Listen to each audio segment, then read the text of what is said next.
Hello guys, magandang gabi. Gabi na dito. Gabi na ngayon. Kaya ngayon ay kakain tayo ng pansit-pansitan. Kahapon, hindi ako nakakain kahapon ng pansit-pansitan kasi walang deliver sa akin. Kaya binigyan ako ng kapitbahay. So ito yung guys. Bago inugasan ko na ito guys ha. So, umpisa na natin guys ang pagkain ng pansit-pansitan kasi naramdaman ko na unti-unti nawawala yung aking gout pag kumakain ako ng pansit-pansitan. Pero uminom pa rin ako ng gamot ko na medicine ko na niresita sa akin ng doktor. So ito kailangan natin kumain para lalong gumaling. Let's go, kain na. Ang scientific pala ito guys na pansit-pansitan ay Peperomia piloxida.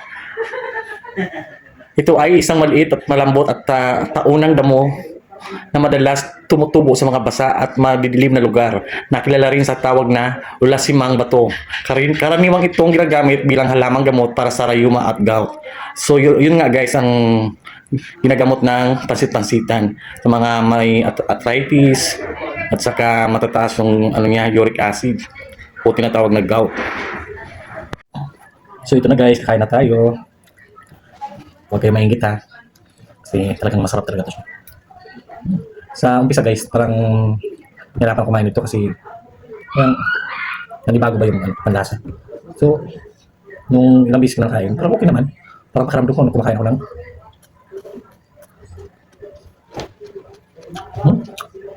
sarap. Parang kumakain ka rin ng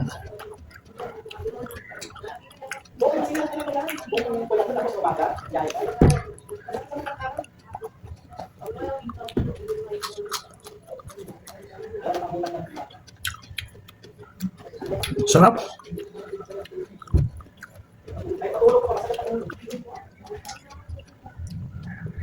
Medyo malunok. Kailangan talaga guys kumain ka, sabihin mo laging masarap kasi para di ba kung try yung parang kahit na sabihin mo lang masarap para tuloy-tuloy lang. Sarap talaga niya. Bulaklak.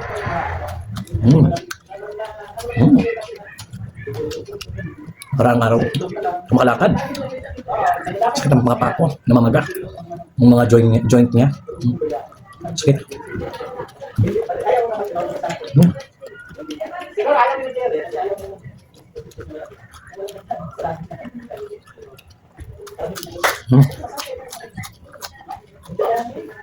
Tama pa kaya kung ito kay gabi ngayon.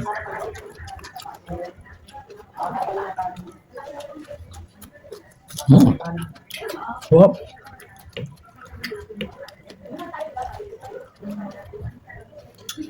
Tumigil ang allopurinol.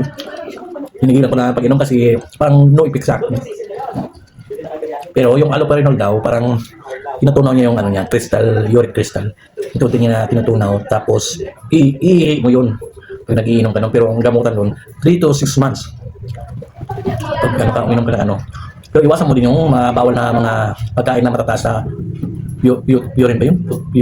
Urine. Kaya iwasan mo din yung kumain ng mga walang kaliskis na isda. May mga matataas yung urine yun. Sa mga red meat, kailangan iwasan mo din kumain mga ganun. Sa mga matatamis na pagkain. Lalong-lalo na guys yung mga alcohol, alak na matataas yung alcohol, kahit ano. Kailangan natin iwasan kasi yun magkukos ng ng pamamaga ng mga kakaroon ng gout. So ayun nga guys, pero parang marami lang na nakain ko, kaya hindi ko ito ubusin bukas ng iba. Badi ako matunawan gabi ngayon. Ang importante, kalakad ako mamayang umaga kasi pag madaling araw ang sakit ng ko. May frozen shoulder din ako. Ang sakit, lalo nang pag nakatagilid ako, nababad ko ng patagilid. Lalong tumitigas yung frozen shoulder ko. Kaya ang pagiga ko na lang nakahiga na lang, harap sa kisame. Yun. Mas minsan pa ako, tinataas ko na lang. So guys, hanggang dito na video natin. Kasi marami pa ako gagawin. Thank you for watching guys. Sana sa may mga sakit na matataas yung uric acid, subukan nyo kumain ito guys na pasit-pasitan. Makukuha lang ito sa mga sa ilalim ng mga halaman nyo na pananim, tumutubo sa gilid ng bahay. Thank you for watching guys. Bye.